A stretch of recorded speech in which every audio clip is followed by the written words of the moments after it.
Hi, welcome back. I'm going to read this story called Corduroy.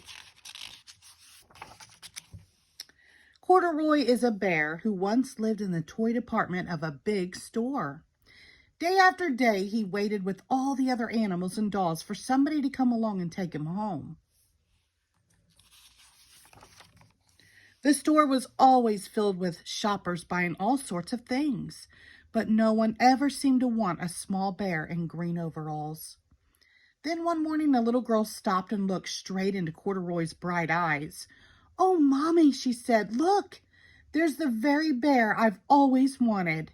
"Not today, dear," her mother sighed. "I've spent too much already. Besides, he doesn't look new. He's lost the button to one of his shoulder straps." Corduroy watched them sadly as they walked away. "I didn't know I've lost a button," he said to himself. "Tonight I'll go and see if I can find it." Late that evening, when all the shoppers had gone and the doors were shut and locked, Corduroy climbed carefully down from his shelf and began searching everywhere on the floor for his lost button. Suddenly, he felt the floor moving under him.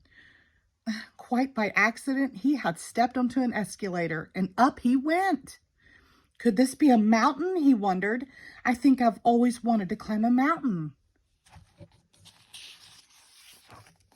He stepped off the escalator as it reached the next floor, and there, before his eyes, was the most amazing sight. Tables and chairs and lamps and sofas and rows of beds.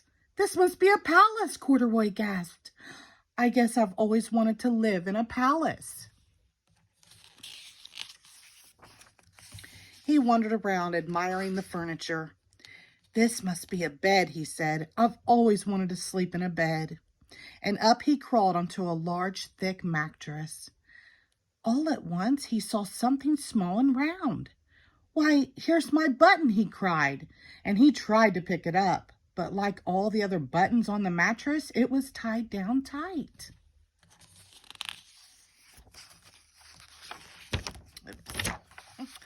He yanked and pulled with both paws until pop, off came the button, and off the mattress Corduroy toppled. Bang! Into a tall floor lamp. Over it fell with a crash. Corduroy didn't know it, but there was someone else awake in the store. The night watchman was going his rounds on the floor above. When he heard the crash, he came dashing down the escalator. "Now, who in the world did that?" he exclaimed. "Somebody must be hiding around here." He flashed his light under and over sofas and beds until he came to the biggest bed of all. And there he saw two fuzzy brown ears sticking up from under the cover. "Hello," he said. "How did you get upstairs?" Well, it's going to stick on me, isn't it? There we go. The watchman tucked Corduroy under his arm and carried him down the escalator and set him on the shelf in the toy department with the other animals and dolls.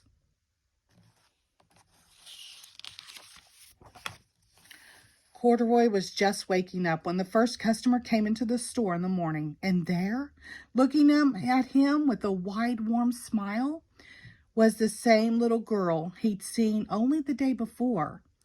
"I'm Lisa," she said, "and you're going to be my very own bear. Last night I counted what I've saved in my piggy bank, and my mother said I could bring you home." "Shall I put him in a box for you?" the saleslady asked. "Oh, no, thank you," Lisa answered, and she carried Corduroy home in her arms. She ran all the way up 4 flights of stairs into her family's apartment and straight to her own room.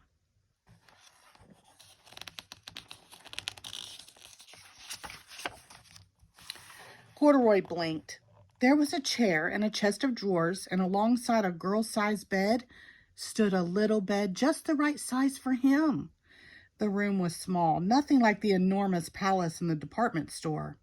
"This must be home," he said. "I know I've always wanted a home." Lisa sat down with Corduroy on her lap and began to sew a button on his overalls. "I like you the way you are," she said, "but you'll be more comfortable with your shoulder strap fastened." "You must be a friend," said Corduroy. "I've always wanted a friend." "Me too," said Lisa, and gave him a big hug. The end. Thank you.